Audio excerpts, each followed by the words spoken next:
Salut tout le monde, aujourd'hui donc c'est le 3e jour à Sydney et donc le 48e jour de mon aventure.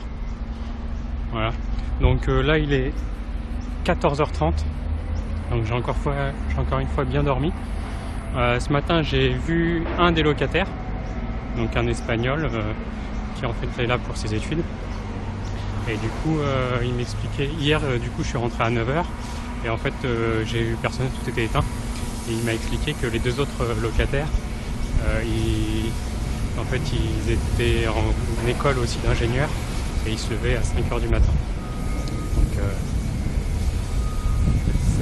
Donc c'est pour ça que je les ai pas vus. Parce qu'ils se couchent tôt, ils se lèvent tôt. Donc c'est un peu en décalé. Voilà. Donc là, aujourd'hui, vu l'heure, il n'y a pas grand chose. Je vais aller voir, il y a un musée national de la marine. Donc on va aller voir ça. Et puis c'est à, je crois, 45 minutes à pied. Donc c'est dans le centre-ville de Sydney. Donc on va y aller à pied, on a le temps. Et puis voilà. Donc à tout à l'heure. Et du coup là on est bientôt arrivé. En fait là je suis dans le quartier de Darling. Donc voilà, ça ressemble à ça. Là il y a un parc où on peut s'asseoir et tout, c'est assez sympa. On a traversé le quartier chinois qui est par là-bas. Là il y a la tour où on peut voir un point de vue sur tout Sydney. Donc je pense qu'on ira un peu plus tard. Et du coup l'opéra et tout ça c'est de l'autre côté du bâtiment. Et nous on va aller par là. Donc voir le musée national maritime. Bon là on se rapproche. Et en fait on tombe sur un autre point. Donc là on a une marina. Voilà. Et nous les navires qu'on va aller visiter ils sont là-bas avec le musée national qui est juste derrière. Et du coup ici aussi on peut venir se balader. Voilà, il y a plein de trucs sympas. Il y a des sculptures assez bizarres aussi des fois. Voilà. Hop. Donc on va aller voir ça. Ça y est, du coup là on est arrivé donc au musée national de la marine. Et là on a déjà un premier bateau, un navire de guerre. Hop. Et derrière on a un vieux voilier. On va d'abord aller voir le musée et après on ira voir les bateaux. Donc ça y est, du coup j'ai pris mon billet. Ça coûte 32 $ australiens. Donc 32 $ australiens, ça fait 20 € à peu près. Et du coup on a le droit d'aller dans tous les bâtiments. Il nous donne un temps. Voilà. Pour montrer qu'on peut rentrer. Ensuite donc j'ai pu laisser mon sac. Il nous donne une consigne. Donc ça ressemble à ça.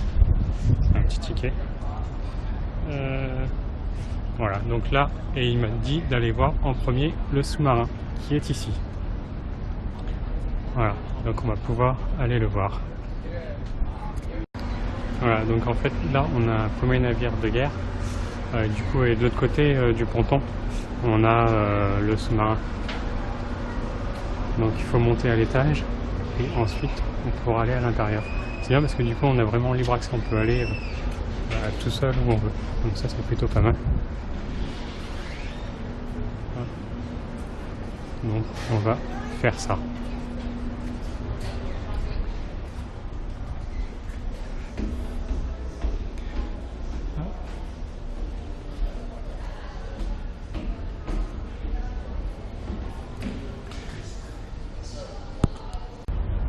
Ça y est, donc là du coup on est sur le sous-marin. Hop, mais c'est pas très grand, hein, c'est pas très large. Bon, il y a suffisant, hein. Voilà.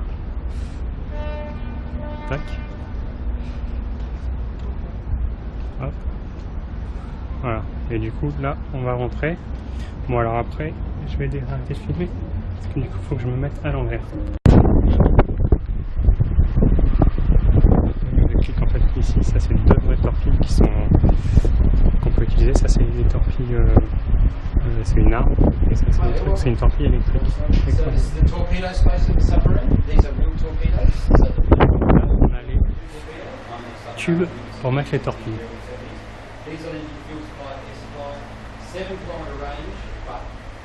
you fire it under a kilometre to this.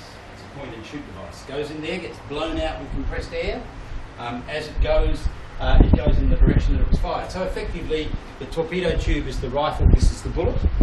This is an anti-submarine torpedo. It's wire-guided, electrically driven, weighs a ton, but you're guiding it towards the sound of the submarine. When it gets there, it gets close to it. It's got its own sonar.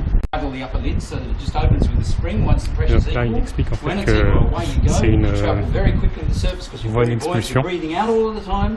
Quand So you don't si get jamais bends pour une because you've only urgence, been under pressure for a en fait very on se short met period là-dedans of dans la time. combinaison, on se met là-dedans et du coup ça nous expulse directement en hauteur. Correct, but Yeah. when you are in the depth, not in the surface. You can't do it at, it's only in the depth, and you can't do it below 600 feet. It's never been done below 600 feet. 600. Yeah. So they're going ready, so they're sitting on cradle. Avancer. So these arms come out. Voilà, donc là c'est les cabines pour dormir. Hop. Ouais, pas beaucoup de lumière là, on verra peut-être mieux. Voilà, donc ils n'ont pas beaucoup de place. Les batteries. Il faut pas être très grand. Hein.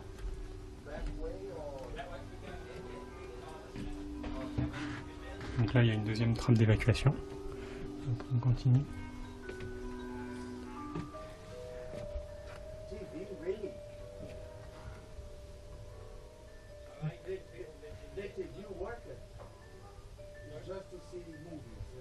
Salle de jeu.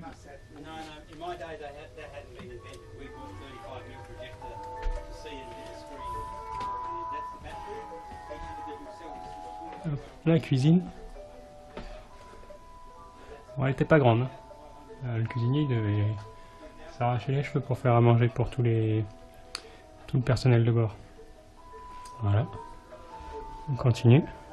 Bien sûr, chaque entrée il y a une grosse écoutille comme ça. Hop.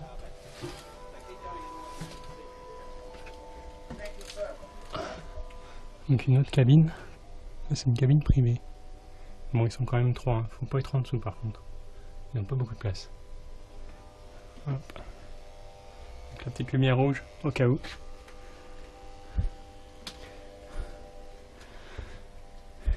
Il y a encore des cabines,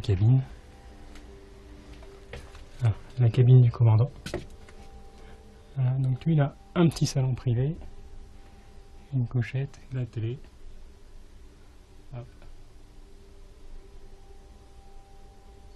Et donc en fait le monsieur là qui parlait tout à l'heure, qui nous expliquait un petit peu le site, il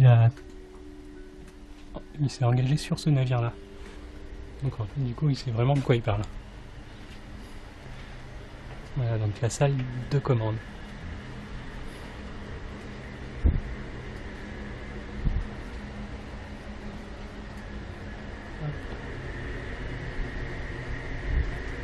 Hello. Ah, it's okay. You're fine. Thank you. Unless you take periscope. Yeah.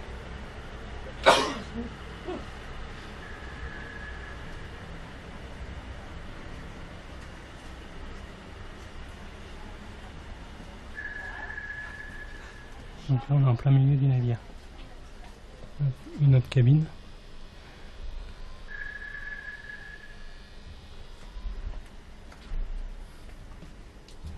Les toilettes bien sûr, hyper important.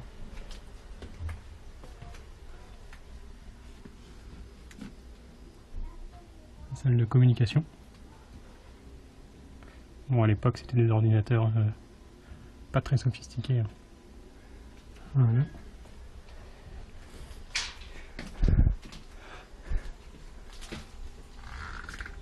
Avec la douche. Et là ensuite. Donc bien sûr il y a d'autres étages. Et là, donc la salle des machines.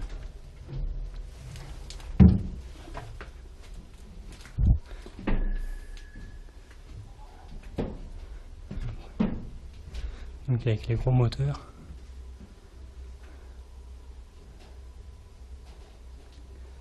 Donc ça devait faire un boucan monstrueux.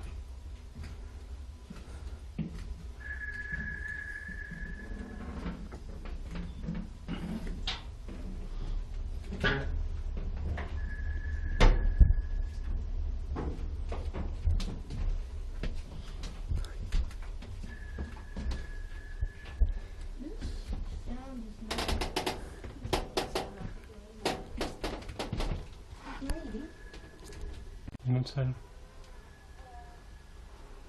de commande. Donc là, je pense que c'est plus pour les machines, pour tout ce qui est tableau électrique du navire.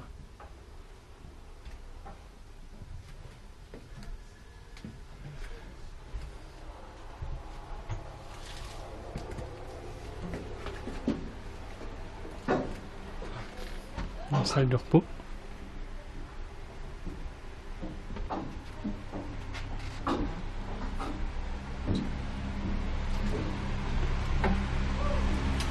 Voilà. Donc là on arrive à la fin. How many people lived in that boat? 68. 68? Yes. Okay. Yes, we don't have so much space. Allez, du coup là, on est sorti donc par la trappe arrière ou avant, je sais pas trop. Non, arrière. Okay. Donc en fait sur ce navire-là, sur ce sous-marin, il y avait 68 personnes qui vivaient dedans. Du coup j'ai demandé, et ils faisaient des sorties maximum de 10 semaines. Ouais, parce que c'est le maximum qu'ils pouvaient faire. Non pas avec les hommes, mais c'est surtout la nourriture.